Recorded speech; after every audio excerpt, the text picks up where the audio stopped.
When did you start? So we started in, the whole thing started in May last year.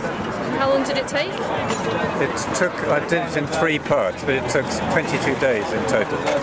And we followed the water courses, since fracking is so related to the water. Yeah. So we went down the Wye for a few days, and then we crossed the Severn. Yeah. And then I walked from the Severn to Lechlade. Gloucester Canal, wasn't it? Yeah, down the Gloucester Canal a bit, and then to Lechlade, and then picked up the Thames. Just wandered down, walked down the Thames to Downing Street. Did they let you in? No, it was the biggest anticlimax actually. Reaching Downing Street was about 10 seconds of no, you can't come in. Oh, here's a letter for Theresa May. Then could you deliver it? No, there's a postbox over there. Oh, really? Because I also had a ring, which came from a tractor linchpin from Herefordshire, which I wanted to put into Mount Doom. You see, that was the whole idea. Okay. To put the ring through the crack of 10 Downing Street. Right, okay. But that didn't happen. I was thwarted. So instead, I found a much better thing to do with it. Gave it to Caroline Lucas. Oh, okay. So. And how long have you been here? Just yesterday. We arrived yesterday. And you say we, who are you here with? I'm here with 2 colleagues from Hereford. Okay. Are you from Hereford as well? Yeah. Oh, okay. Yeah. And how long are you staying? We're only here for the day. Okay. We've got to get back by tomorrow. So. And why did you think it? I mean, obviously you're from somewhere quite far away. So why did you think it was important to come all the way up to Lancashire? Well, this is the beginning of it. Really, this is the epicenter, isn't it, at the moment of the fracking industry. This is where they're going to start. And if we could stop it here, then hopefully we could stop it everywhere. That's the idea. And how optimistic are you that people power can keep?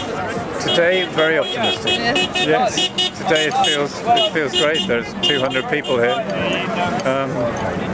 So who knows? Nice to meet you. Thanks for Thank your you. Great. Bye now. Thanks. So what's your name? I'm sorry. Sebastian. Sebastian. So you were here for the lock-on a couple of days ago, was it? On Wednesday. On Wednesday. Yeah. And just talk us through it. What happened?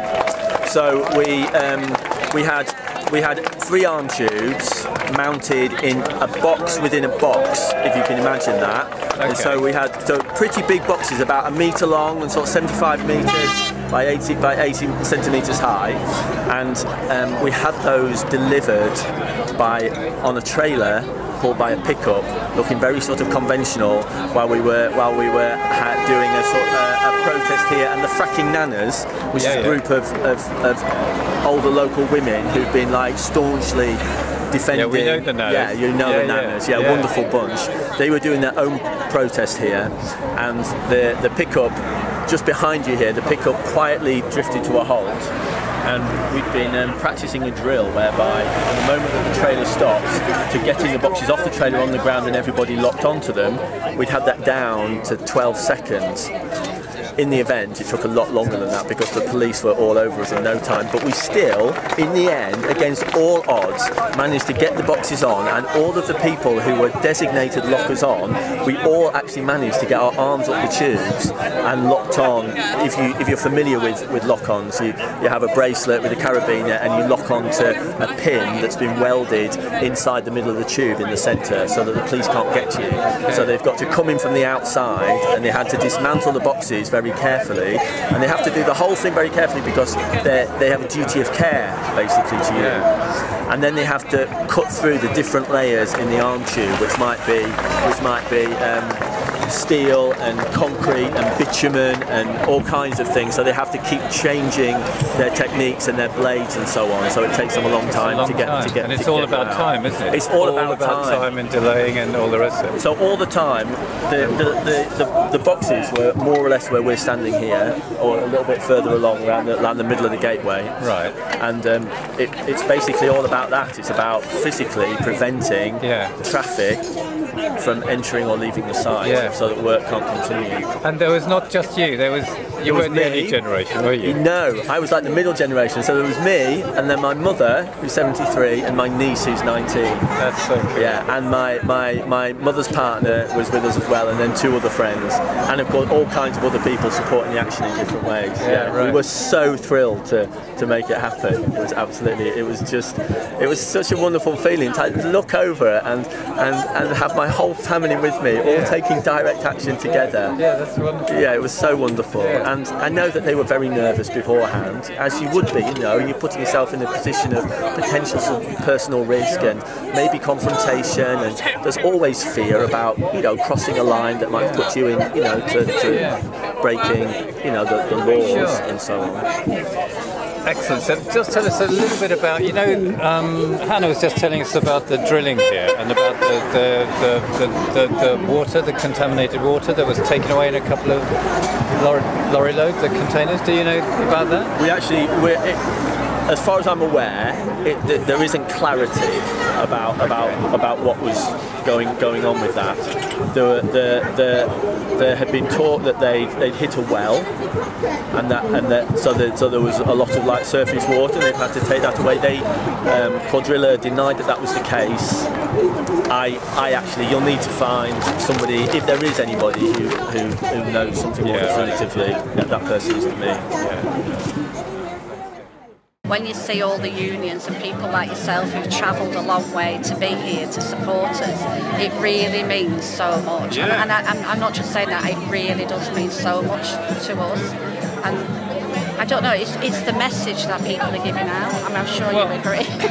It's just not the individuals here. We come with messages, heartfelt messages of thousands from where we are, and the unions, tens of thousands. Literally, there are hundreds of thousands of people around the country with us here today, aren't they? Behind, and I think that's what's so heartwarming, because I've been down here, like I say, I was here on the very, very first day they started work, and there were 5 people there because it was unannounced. Bit by bit, support's growing, and you can see it growing as more and more people become aware of the dangers of fracking and what it entails. There's just more and more people coming along and joining in, and I really do think it's numbers that can defeat this. Yeah, sure. And talk about numbers, when he was talking about how many jobs can be created in the green energy section. I know. I mean, it's astounding, isn't it? And these, it just doesn't make sense on any level whatsoever. I know. I can't understand why Quadrilla talk about the number of jobs that this industry will bring, when we all know that renewables, energy-saving projects, solar, wind, that's where the money should be. And think how many jobs there would be, and how much stronger the economy would be. I was never an environmentalist, or I never thought about these things until I got involved. But now I've started to realise.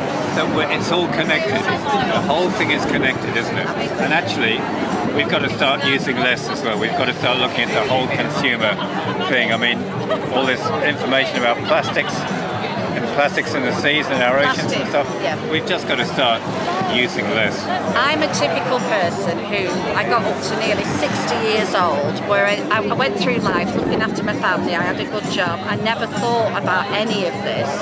And now it's opened my eyes, a bit late, but it's opened my eyes, and particularly things like plastic. And I've started to do things differently in my own life. Not enough.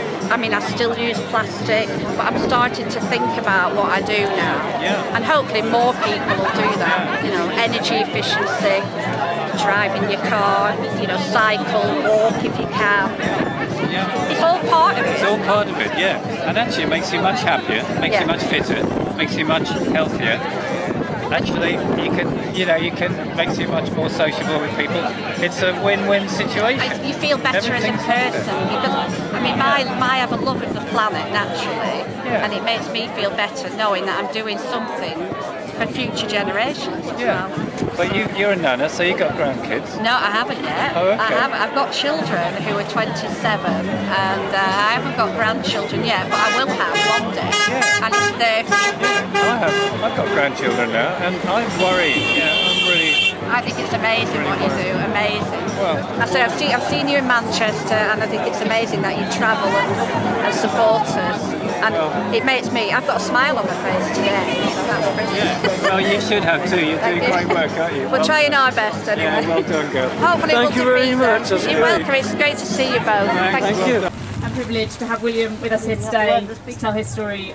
So please give it up for William Hawke. Thank you. Well, let me bring this up here. So, what you guys are doing is a very powerful thing, and I want to say thank you to each and every one of you for being here and standing for what is right. You know, you all have a choice. You have a choice to protect the future. You have a choice to protect that future that your children are going to live in. And if you don't protect that, then you're going to be part of that crew that are going to be wishing you did.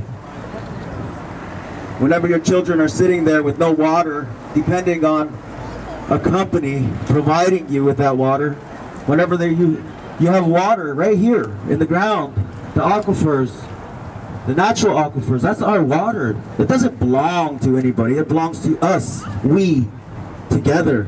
That is all of ours. Then you have a corporate entity that comes in, overpowers your government, buys off your government.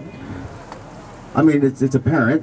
You have police protecting a corporate entity, a business. They're not protecting you. They're not protecting the water. They're protecting the business. Yep. And that's what we see. That's what we see in Standing Rock. That's where I'm from. I'm from Standing Rock. I'm Hunkpapa Lakota, Ogallala Lakota, Cheyenne, and Arapaho. I'm 3 different tribes. Those tribes run through my veins. I'm indigenous to the land of my people. That's our land. And we're stewards to that land, just as the people here are stewards to the land here. Government comes in and they say, well, this is what we're going to do, and we're going to do this, and we don't care what you think. We don't care what you think at all. We'll come in and we'll destroy the land. We'll come in, we'll manipulate people, we'll manipulate our government, we'll manipulate our police. This is a waste of resources. $35 million were wasted in Standing Rock for police. And now the state of North Dakota is begging our federal government for that $35 million, and our federal government said no. You're the dipshits that went ahead and utilized that resources to fight against Native American people who are only standing up for their water, who are only standing up for the land. That's what we did. I'm proud of that. Although that they completed that pipeline, although that pipeline's leaking into our river right now and destroying our water and destroying our land, I still stood up, and I'm proud of that. And we're still fighting against this. We're still fighting against this oil company. We're still fighting against fracking taking place in Oklahoma, Texas. I mean, you name it, it's happening all over our country. We have earthquakes every single day. Earthquakes in Oklahoma. There's no fault lines in Oklahoma. We shouldn't be having earthquakes in Oklahoma. Guess what's going to start happening here? We're going to start having earthquakes. Already has. True. Yeah, well, there you go. They set off these high explosives, and you know what happens as soon as they finish? As soon as they finish removing, guess what they put back in? Radioactive material. Radioactive material. It's been taking place in the States for a very long time, and guess what? Big brother, little brother follows behind. It's going to happen here. Your water supply is going to be destroyed. Your future is going to be destroyed. Your children won't have anything to live for in this land. You guys are going to suffer. You guys are going to really suffer if you don't stand up for what's right. We had a lot of police in Standing Rock who took off their badges and they said, I'm gonna stand with you guys. Because they knew that what we were standing up for was right, and what they were standing for, what they thought they were standing for, they thought they were protecting and serving and being that, yes, I'm this very righteous person because I'm standing up for my government, I'm standing up for my people. No. They came and they stood with us. And that was one of the most powerful things. You know, a little kid, his name is Eric. He was 16 years old. He walked up to that front line while his father was in one of the LRAD vehicles. While they were pumping radio waves into us. We were getting sick standing there. And that kid said, "Dad," his dad was in that truck. He said, "I stand here, and I stand on the right side." And he started crying, and he told his father, "I wish you would see what you're doing to these people. I wish you would see what you're doing to my future." This kid, he wasn't Native American, he wasn't indigenous, but he was human, just like you and me. And he knew that what his father was doing was wrong. I mean, these powerful things happen in Standing Rock. That spirit that lived in Standing Rock lives in me, and it lives in each and every one of you, regardless if you were there or not, because that spirit is that connection to the land, and that's what you all have to the land here. So stand up for what's right. Don't be afraid. Don't be afraid. Sit down. Pray. Pray on these front lines. Sit down. Pray. That's what we did. Even though we got shot, I got shot. Our people got shot. Even though we got sprayed with chemicals, even though we got sprayed with a water cannon in minus 28 degrees weather, Fahrenheit, we got sick. A girl had her arm blown off, but we sat there and we continued to pray. That power of prayer is powerful. That image is powerful. Look how powerful it is, because you guys heard about it here. That's power. And I'm sharing your guys' message around the world. I'm here with you guys. Thank you.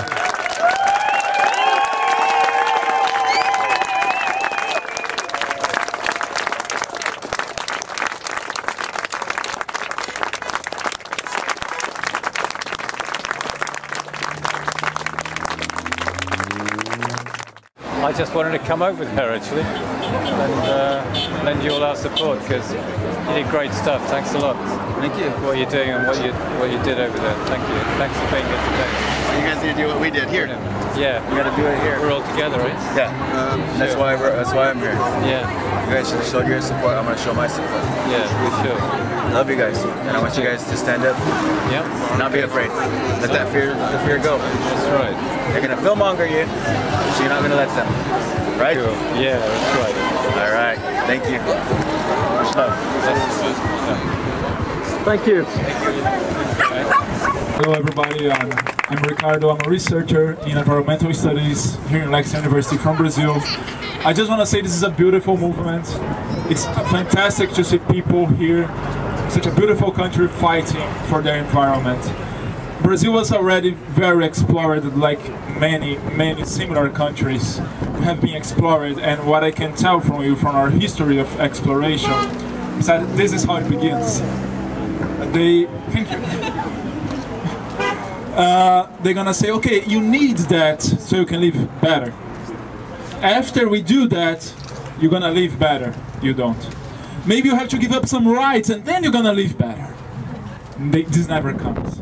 And they go step by step, bit by bit. My friends from Latin America can assure you that. This is not, and this is not a negotiation. This is not open negotiation. This is kind of blackmail. Okay, you need this to have a better life, that's what they say, but this doesn't come. And if you resist, they beat you up until this thing's necessary. And we're losing civil rights, we're losing worker rights, we're losing environmental rights in Brazil under the promise of a better life, and I gotta tell you, it never comes. It starts like this, step by step, it starts like this. And it will never, their promises do not come, never. So thank you very much for your attention, keep on fighting. Thank you. Even if it was safe with knobs on, we should be against it, because this is a much better idea and will create miles more jobs in sustainable jobs. This pamphlet here, sorry, it's got a few stains on, it's like battle scarred, isn't it? Like, you can get copies over, like Judy's there, she's got copies here with her. Right. And we've been plugging this amongst unions, and now you can see we've got Bakers Union, the communication workers, which are post office people, you know, who do deliveries, FBU, Fire Brigades, UCU, who one of the guys sports University guys. We've got the National Union students, brilliant. The TSSA, which is the Transport Salaried Staff, the people who you know, they used to work in hotels owned by rail industry, stuff like that. PCS Union, which is Clyde, which is your civil servants and Unite. How many people all together? Well, that represents was 1.5 million there for a start, and I think Unison have since gone on board, and actually the Bakers Union one, which you can see I've got the T-shirt on. I spoke at the National Executive Committee, which got them on side. They said, "What do we get for it?" I said, "You get your little logo on the back of the pamphlet." So they didn't have pay, so I think they donate about 100 quid, but it's the political support for it. And I know that Ian Hodson, who's the president of Bakers Union, he's from Blackpool, and he used to be president of Trades Council Blackpool. They've been campaigning for this thing called Blackpool Deserves Better, and they're saying one of the things, instead of fracking like this, let's be going for these climate jobs. Because actually in this pamphlet, if you look, there's a case study in it for the file. Okay. And the figures we quoted earlier, it says instead of like whatever it is, few jobs, because the people who do the drilling basically go from one side to another. Same with your tanker drivers, so the same people will be moving around. And what you'll get left here once it's set up is some security guards looking after it. And that's why they're talking only about 11 jobs being created here. Whereas this says here, if they went along with proposals here for file, you could create 4,500 jobs on the file, developing like offshore wind array, and obviously you got fields where you could, you know, instead of fracking here, you could have solar panels at field, couldn't they? Of course you could. And also, you know, schools, local schools, public buildings. Well, you know, it's endless, isn't it? Yeah. The list is endless. It's just, and it's down to whether political will, really, ultimately, because it will save us money at long run on not doing it. And what you said about the house, you know, the roof, you know, 1,000 quid now or 20,000 quid in 5 years. 10 years, yeah. I mean, it's just bonkers. Well, that's what Lord Stern said, and he was an top IMF economist. Nicholas Stern, yeah. Working for World Bank. Lord Stern he is now, and you know, he's a big campaigner now on climate change. Yeah. So you speaking at Hay on And he's saying because with not doing anything, it's costing us anyway. Because when they're having these big floods, they're having them go in. There's all the damage for insurance companies are having pay out for. You know, they're having you know, get thingies out for go through rivers for make them, you know, whatever. And well, if you look up in that one up in the Lake District where roads collapsed and they couldn't get to a certain town because roads were down. So all towns suffered the economic impact and nobody be able to get there. Huge. I mean, huge. Yeah. And that's by us not acting because you know, freak weather and stuff is what we're going to get more of. For sure. Yep. So you know, there's more better ways of tackling some of the immediate problems we're getting. For example, I was reading something about Pickering up in the North Yorkshire Moor. It had flooded about 6 years on run, and they put in a bid with government who said they were going to put these flood defences in Pickering, and then the government backslided on it and abandoned it. And some local environmental guy in the area said, "Oh well, this is a crap idea anyway. What you want to do is get up onto the moors, and instead of damming things up, it's like what they were calling, is get like bits of wood like this and all that, and all these little rivulets running into the rivers and all that, put them in and they're like a soft, like when the water's coming down, it slows it down. So basically, so what you're doing is you're keeping as much water up on the hillsides as you possibly can, so it's coming down slower. And they did this in Pickering. It cost a third of what the original plan was for building all these flood defences in Pickering. And last year there were no floods. All the neighbouring towns ended up with floods. That's right. So that's for the future as well, isn't it? Yeah. So there's even more creative ways of attacking problems that you know, by not doing anything about climate change. Yeah. Right on, man. Well done. Barbara is one of the inspiring, really inspiring locals who's been leading this fight. And I've asked her to say a few words about the kind of what's been going on here and the struggles. So take it away. Huge love and respect to Barbara. It's a bit of a surprise for me, I have to say. Danny asked me to get up and speak, and those who know me well know I talk a lot, so you'll have to bear with me. I have to say, as a local resident, I am so inspired by all of you here today. I'm amazed at the union support we've got. It really makes you feel good inside to know that we've got the strength of the unions behind us, and that is going to make us extremely strong and overcoming what's going on behind here. Just to let you know, I was here on the very first day, the 5th of January, when Quadrilla unexpectedly started work unannounced, and it was all contrived. The BBC were here and so on, and there were about 5 people there that day. But bit by bit, there are more and more people turning up here every day. I talked to a lady today who lives in Garstang near here, and it's her first time here, and that's what we want. We want more and more people who haven't been down here before to come and stand here, because numbers at the end of the day do count. The more people who are prepared to stand up and speak out against what we know is not right. This industry is not good, it's a backward step. Fossil fuels will always be a backward step. We need to be investing in clean energy. We have wind, we have solar, we have tidal. Why on earth we are investing in a dirty fossil fuel industry that will have few jobs, few sustainable jobs, when we can be investing in good, clean, renewable energy? And we need to put pressure on Parliament, on our local MPs, our local councillors, all the political fronts. That's where we need to be putting pressure. So as a resident who lives 500 metres from the one after this, the one at Rosica, can I just say from the bottom of our hearts, we are so pleased to have you supporting us and fighting for us, because one day this could affect everybody in this country. So we must stand firm and stand together. So thank you once again, everybody.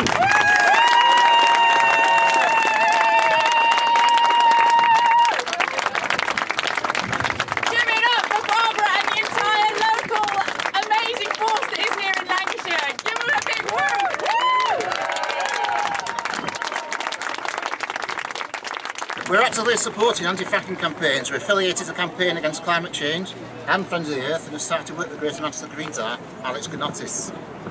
There are many issues facing our country, our world even, but the major changes we're seeing today as the climate warms are due to human activities. If we continue to burn fossil fuels such as the gas produced by fracking, then there will be no future for life on this planet. This planet will eventually become another Venus. Fracking in particular will pollute the water we drink and the air we breathe, not forgetting its impact on climate change. People will become ill. Cases of previously unknown cancer will affect many of the people living near fracking sites, such as this one.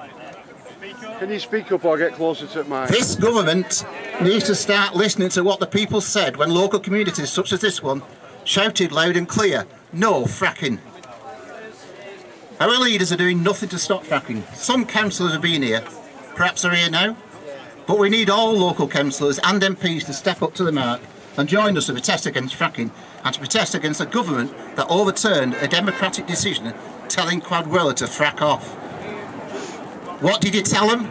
Frack off! The Greater Manchester and Liverpool City Mayor should make strong statements against fracking and even stronger statements to move to renewables.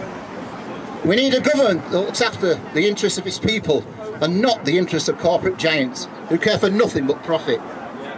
Corporate giants such as Quadrilla take resources and leave devastated communities in their wake to suffer the consequences. A government with vision would look to create green, clean and renewable energy sources, creating 1 million or more new climate jobs and leaving people to enjoy an environment with clean water they can drink and clean air they can breathe. Already, big businesses such as Dong Energy are selling up their interest in fossil fuels and switching to renewables. For now, it's been left to local communities like yours, with the help of Friends of the Earth and trade unions in our region and across the UK, to protect our groundwater and air, to protect our children and all of their futures. Our aim now must be to continue to stand against fracking, stand against dependency on fossil fuels, and stand for the transformation to sustainable, green, renewable energy. We want a future for our children and our grandchildren in which they can drink clean water and breathe clean air. We want a future running on clean, green, renewable energy. Thank you very much, everybody. Yes, slightly late arrival. Very pleased and proud to bring a message of solidarity and greetings from UCU, for those of you for whom that acronym means nothing. That is the University and College Union. Thank you very much. It represents about 60,000 people who work in further higher adult and prison education. And in 2013, at our National Congress, we passed a motion opposed to fracking. It called for a moratorium on fracking and it called for active support for local groups that were campaigning against fracking. And I'm very pleased and proud that we've been able to maintain that position ever since. I'm also proud of our union because we, as Clara mentioned earlier, trade unions, more progressive trade unions, are developing really strong awareness in education in terms of environment and sustainability, and trying to embed that into our professional working practices. And I'm pleased that I was one of the first UCU Green reps ever to be trained. It seems like a very long time ago, and that network is starting to expand. But I would underline what other speakers have said. Join your union and become involved in green activism. It's a really positive way to make a difference to your workplace, your community, the country, the planet, and it's a really good way of making connections and networks from the bottom up, and that's very, very important that we place these issues on our industrial agendas. I'm also wearing a second hat, and I'm also bringing you fraternal and solidarity, greeting to solidarity from Preston Trades Council, of which I have the pleasure to be Vice President. Again, Preston Trades Council has passed a motion in support of groups opposed to fracking, and Mick didn't speak before, but Mick is an active member of Preston Trades Council, and he would have brought those greetings himself. So I want to keep it short, I want to keep it brief, I want to say just that apart from one thing. But when I spoke in February, just down the road at Maple Farm, I said that the battle against fracking was a political battle, and since then we've had a general election and we've had a change in the political complexion of the country, and I think we need to take cognizance of that, recognise that, and put pressure on politicians now that the political tide is turning, and we need to get political about this, and we need to spread the message and get other political activists on board. I'll leave it at that. Thank you very much.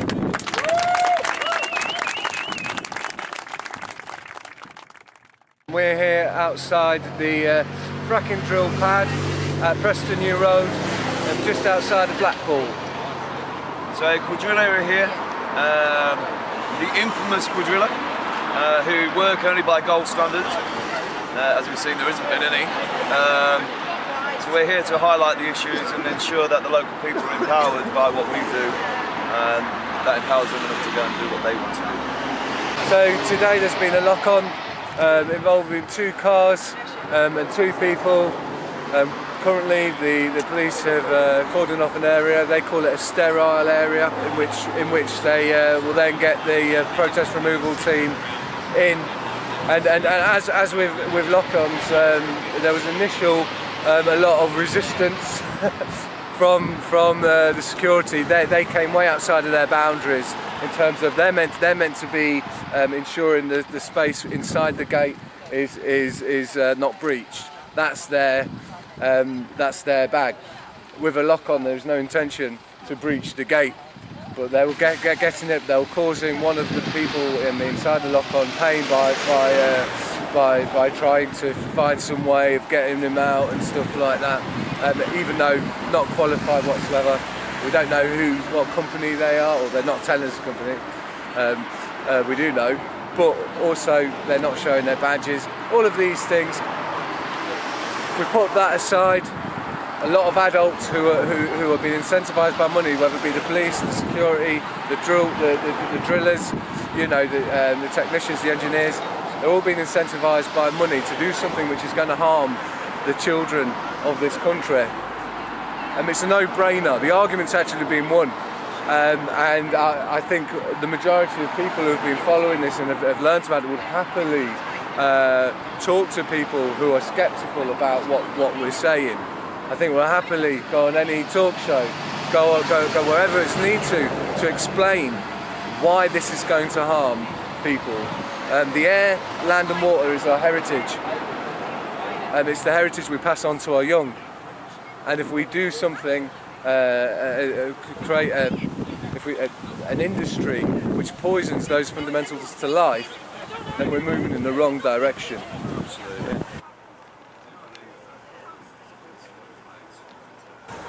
The crown, what is the crown? People don't understand the culture which they've been brought up in quite often, and it's important that we explore it. We may even disagree with it because there's a big sprawling cartel protection racket for the tax haven class, and and people got to understand that the law was fundamentally there to create land cartels and sustain land cartels of the landed gentry. And then through industrialisation and new technologies and whatever, new corporations sprung up, largely, you know, because they controlled the land, they also controlled the produce. The sheriffs. Yeah. So it's really important to understand that that's really where government's roots are. Yeah. Whereas I think after the Second World War, a socialist bubble was created, and there was some benevolence, and life did get better for a lot of people. So their association with what government is, it's the NHS, it's welfare, post office. Yeah. It was post office. I'm sorry I interrupted you. You were about to say something, weren't you? That's cool. Yeah, I was just going to say that, and all it is just picking up on the last point, that police officers they're not employees of anybody. They're actually, in their own entirety, they are themselves. So every decision they make has to come from themselves. They can't come from another officer, but we see it quite often, like inspector want him arrested, them arrested, but they're not able to do that. He can make a suggestion, you can't tell them. Right, so we're seeing all this, and we've seen it from, like, I wasn't at Balcombe, I was at Bart Moss, we saw it Big Bear, we saw facilitation, you know, locks in here. You know, they say it's costing £450,000 to police per month. And Whitehall hasn't even paid anything to the force yet. So where's the money coming from? Well, now we heard about Quadrilla.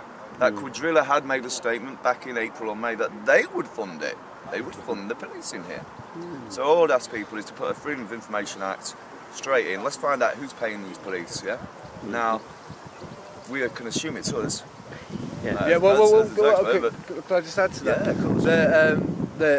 There have been stories like in Manchester, and some councils have even been some of the pensions have been invested in fracking. So to potentially stop the bottom falling out of it, it's actually the public sector money, the pensions, which are being ploughed into it, which enables it to go on for a little bit longer, which is potentially going to poison the very people that are being forced to pay for it.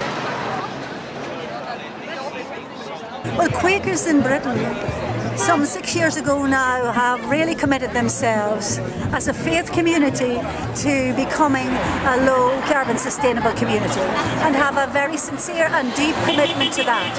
Over the last 6 years, we've been divesting at the national level from fossil fuels, and increasingly at the local level from fossil fuels, and transforming our lifestyles in many, many, many different ways. More recently, in February, Quakers looked at this question of fracking and came out with their statement that all fossil fuels need to be left in the ground. The intensive extraction of any fossil fuels is damaging for people, for ecosystems, for the planet. It is entirely unsustainable. And so we have committed ourselves once again as a faith community to taking action against fracking. It's not an accident that the government, which is heavily invested in fossil fuels, is also cutting all the programs to insulate homes.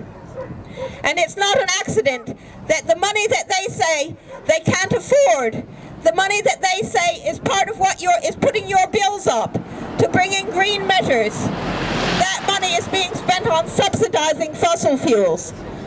Somebody just told me today that BP gets £210 million a year from the British government. They're doing an action on it. That's why he had that fact on the top of his head. They don't take that into account when they tell you that there's a subsidy, that a large part of your bills is actually green. So now we're in a position to get the truth out because people are onto them. Fuel Poverty Action works with a lot of people who get district heating. District heating is when you get heat piped into your homes instead of having your own boiler.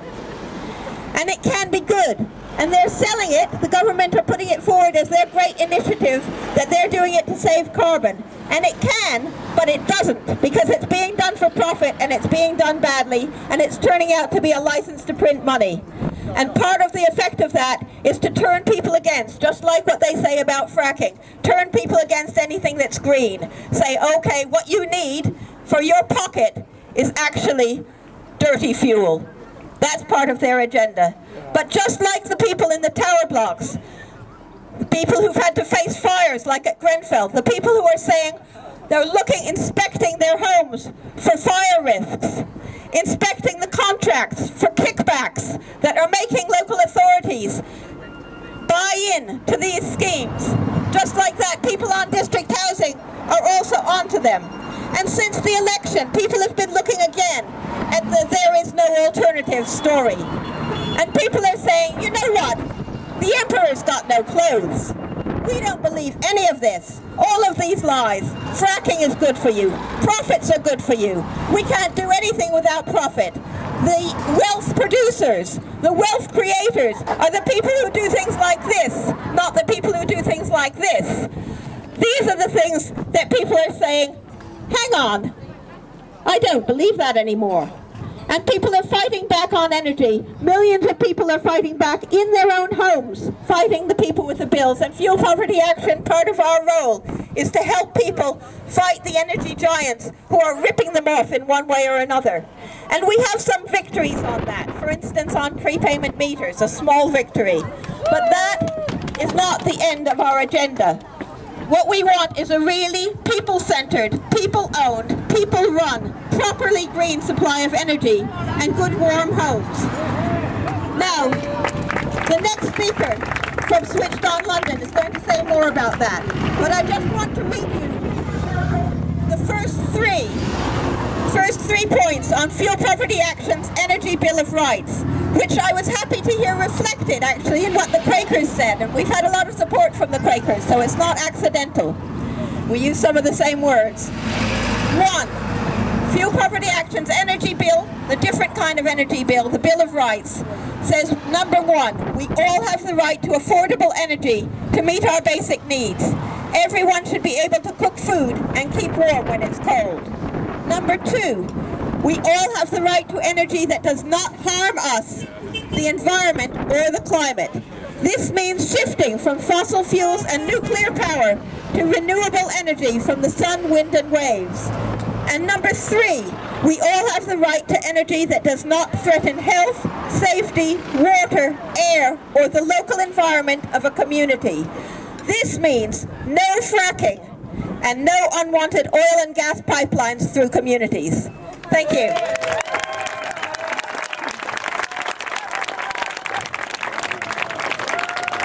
Amazing, giving up the inspiring words from Fuel Poverty Action.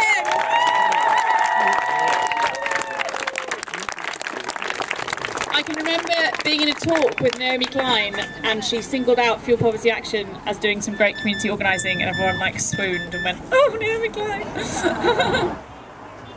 I'm here from Greenpeace, and I'm finding this, I'm so inspired and in awe of everyone here and all the ongoing resistance, and it's just a privilege for me to be here to support. I'm here in my day job. I do politics and political campaigning, so I'm here just to talk about the opportunities of the fact that the Conservatives are getting weaker and the Labour Party are getting stronger, and what we can learn from the general election that's just been to help strengthen this amazing movement. Yeah, great. So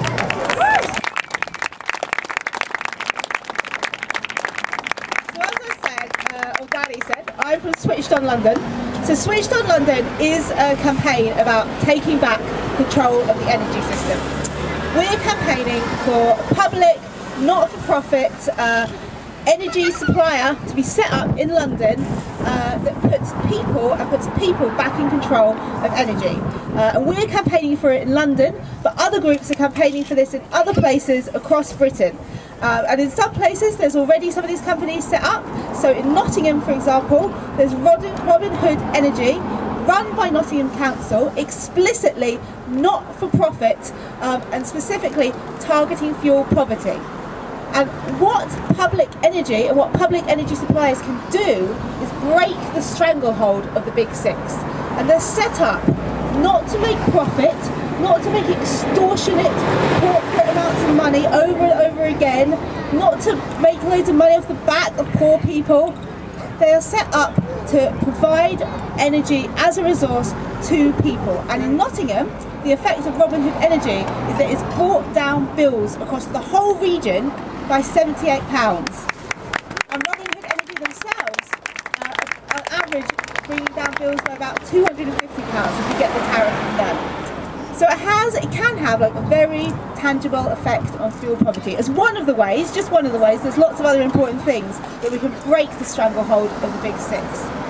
And the other thing about energy companies that we control is, of course, that we can make sure that these suppliers are investing in renewables. So in London, for example, we imagine an energy supplier that would be using the extra revenue gained from the purchasing of energy, and they'd be using it to do things like put solar panels on the rooftops of all bus shelters. They'd be using it to do things like support community energy schemes, to get wind turbines in schools, and if we needed more energy from outside of London, it would be investing in North Sea wind as opposed to North Sea oil. But for me, the most exciting thing about having a public energy supplier is having a more democratic supplier. And what that means is that you would have an energy supplier where you would get a say over where that energy was coming from, over the tariffs that they were setting, which would be affordable, over the way that they were charging people, so there would be no prepayment meters, and people would have a say over this. And when you think, what would a democratic energy company actually look like? So imagine an energy company where the board is made up of workers, of communities, of people who are purchasing that energy, where you would have a shop front where you could walk into and talk to people about your energy, and not just about the price that you were paying, but also about where it was coming from. And when you could have a vote and a say, or attend a forum and discuss, where should we invest the money that we're making here? Where should we get the next lot of energy from? And so we'd actually have an active relationship to where our energy was coming from. And this would mean not only were councils empowered to control energy, so Lancashire Council would have the final say on whether there was fracking here or not, but the council would also have to listen to the community. So the community would also have a say over whether they were fracking here or not, and that say would be listened to.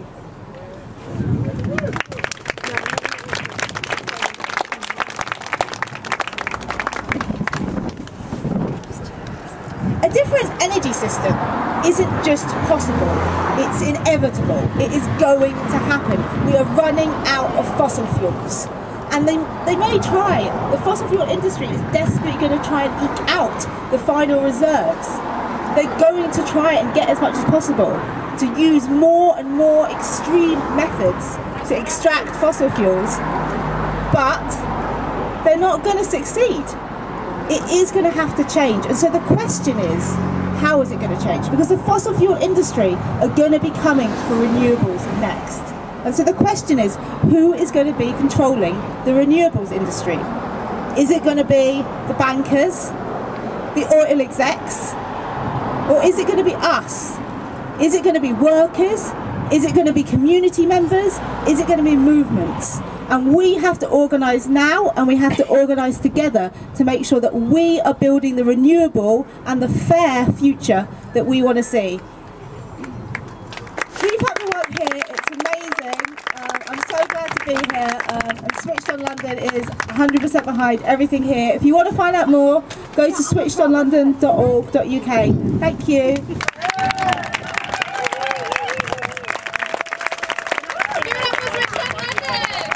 So, I'm Jed, and I have had the honour of being the Labour Party candidate in Fylde for the last 2 elections, and progressively we've got better. My journey really in terms of the anti-fracking movement is I moved to Fylde in 1994, and I moved to a house in Walls, which is about, I don't know, 600 metres away from the proposed fracking site in Rosica. and I'd heard of fracking but hadn't really known a great deal about it. As soon as I moved in, my neighbours contacted me and said, "Have you seen this?" And I was like, "No, that can't be true. No, they wouldn't do that. No, it must be wrong."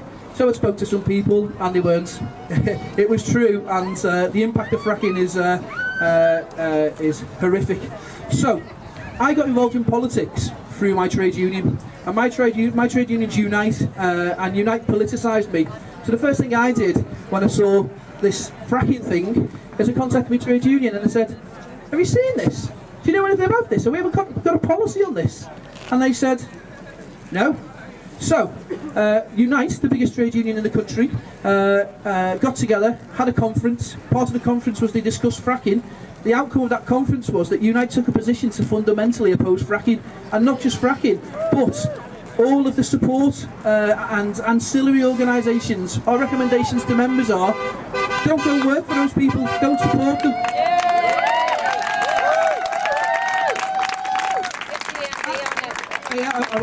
If you're a GMB member, you might want to contact your flipping regional secretary and tell him how you feel, or her how you feel. Yeah. So, Unite took a position. Unite's position was strong and definitive. Then I got selected in 2014 to be the general election candidate, a parliamentary candidate for Fylde. If anyone doesn't know Fylde, pretty much you could shave a chimp and put him in a blue rosette, and week in, week out, they get in. It's the 6th safest Tory seat in the country. There's no ifs, no buts. You know, the candidate or the current MP for Fylde is in Fylde because it's a safe seat, not because he lives in Fylde, not because he has any association with Fylde, not because he cares about Fylde, but because he's a Tory and he works for the Tory party. So, in 2015, Labour Party came second, which is nice, not as good as it could be, but we did, and we got 8,000 votes. What's absolutely remarkable is in 2017, I stood again, we had a 14.8% swing to Labour. We had a 92% increase in the vote. On the night of the vote, I can only assume that Mark Menzies' bum was going like a rabbit's nose sniffing pepper, because as they were opening the ballot boxes, Labour. And what I'll tell you is, there's a unique position in Fylde that on the night of the count, when we opened the boxes, sampling data would suggest that on the day of the poll, the Labour Party beat Tories in Fylde. Shock horror, unbelievable, never happened before, unreal. What absolutely smashed us was the postal votes. 15,000 postal voters in Fylde. Of those 15,000, on our sampling data, 13,000 responded, 90% voted Tory. Now, the postal votes went out on the 23rd of May. Our manifesto wasn't released. Oh, by the way, our manifesto, fabulous manifesto, fracking's in there, or banning fracking's in there. In my opinion, as a socialist, it's like the best thing that's happened since 1945 and the creation of the welfare state. There's nothing in there. And someone told me there's 2 types of Tories: there's the misguided and the millionaires. And the way to find out which one you are is look in your wallet, right? It's the best manifesto since 1945 since the creation of the welfare state. Postal votes went out on the 23rd of May, right? Oh, by the way, and at that point, Corbyn, get this, was still a terrorist sympathiser. Oh, how I laugh at the irony of the DUP. Oh my goodness, ants. How bloody dare they? How dare they? So they went out on the 23rd. Our manifesto came out on the 1st. The vast majority, they tell me, of the postal votes are returned within 72 hours. So 72 hours after the 23rd, most of those votes have been cast. If the postal votes had followed the same pattern as the ballot box, you'd be looking at a flipping Labour MP in Fylde. Never happened. And one of the things that said to me in 2015 was, "Oh, Jed, you might be anti-fracking, but your party isn't." And my view of the world is, I don't work for the party. I work for Fylde, and I'll take decisions that are in the best interest of Fylde. And if the Labour Party's position, and by the way, the Labour Party's position in 2015 was moratorium and gold standard fracking. For me, you can have either or. You can have gold standard or you can have fracking, but you can't have both. Things like today, and things like that happening by people turning up at this gate day in, day out, absolutely makes a difference. Absolutely makes a difference. However, the thing that will last a lifetime, and that will last as long as people are in front of this gate, the thing that will last a lifetime is changing policy, is changing law, okay? And so I was at a meeting this morning with the people responsible for the Unite delegation at Labour Party conference. Filed Labour Party have put together a motion to say that when planning applications are considered, that you absolutely should take into account the environmental impact of the planning application, because for anyone that knows, for this place here, all we could challenge them on is what it looked like and how noisy it was, which is an absolute disgrace. So I went to Unite today and asked them to support this motion, which has come from Filed. It'll go to region, it'll go to national, and hopefully it'll come to policy, because they've got 1 million votes as their delegation. They represent 1 million members, and most of them pay the political levy. So I've got Unite to say, yeah, if that motion comes to the floor, Jed, we will absolutely support that. So next time, as and when the Labour Party get in, and they will, they absolutely will, this will never happen again. Not just fracking, but anything else that kills us, or anything else that does terrible things to where we live, will never get passed, because the environmental impact will say no. So whilst I'm not here every day, I'll get down here as often as I can. Please don't think that I'm not working to promote the anti-fracking movement. Please don't think that I'm not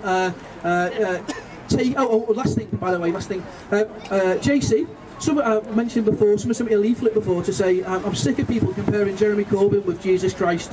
I mean, he's very, very good, but he's no Jesus. Oh no, he's no Jeremy, that was it. Kill the punchline as well. So Corbyn's doing a tour of the marginal seats. One of the marginal seats is in Blackpool. I will lie down in front of his car and get him here, or get him down to the file. I won't rest until I get him here, until he gives some support. Hi, it's absolutely wonderful to be here. I'm glad I don't need to talk about the climate jobs pamphlet very much, because people have done it already. I would just say, if you don't already know and haven't read this pamphlet yet, please do get one from someone today. And when you have read it, please pass it on to somebody else.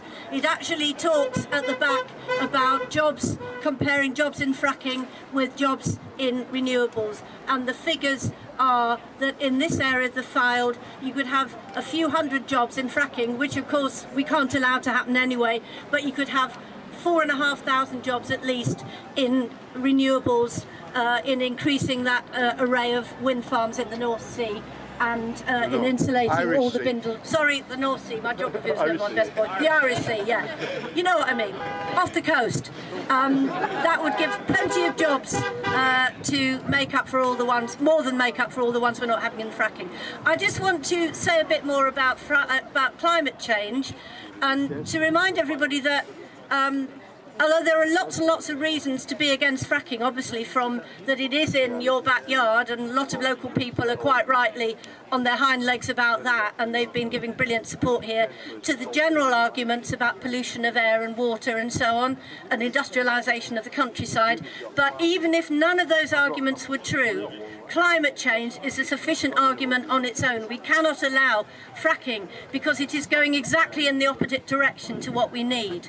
We need to leave 80% of existing well-known reserves of fossil fuels in the ground, and of course the more that people become aware of that, the more the shares in the big fossil fuel companies will become more and more worthless. So that's why it's important to support divestment campaigns in your for your workplace, your university, or whatever.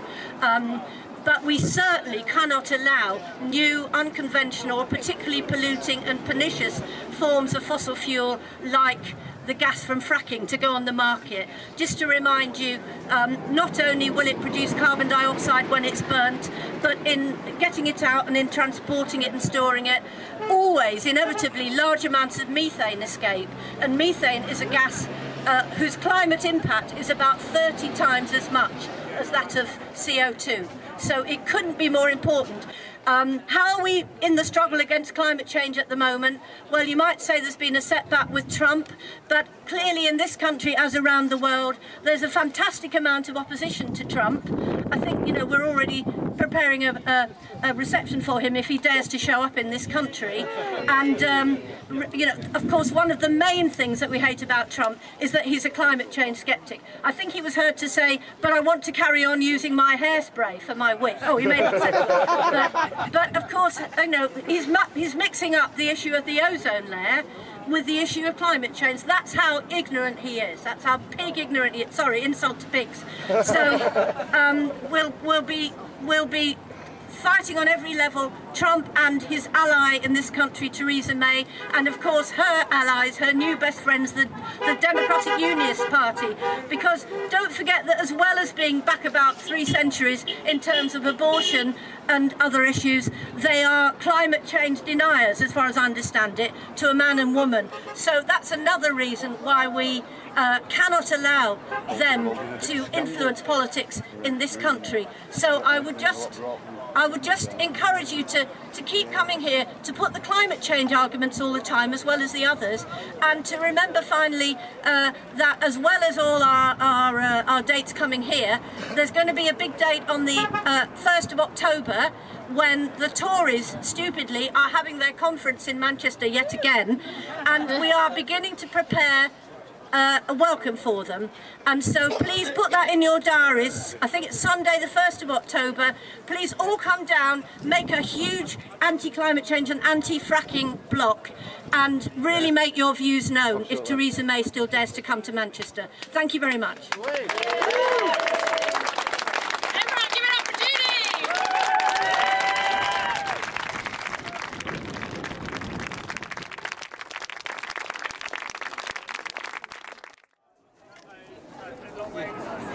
You find the table. Oh, there's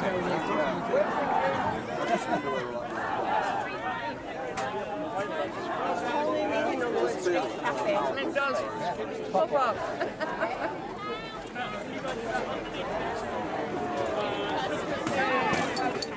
Someone said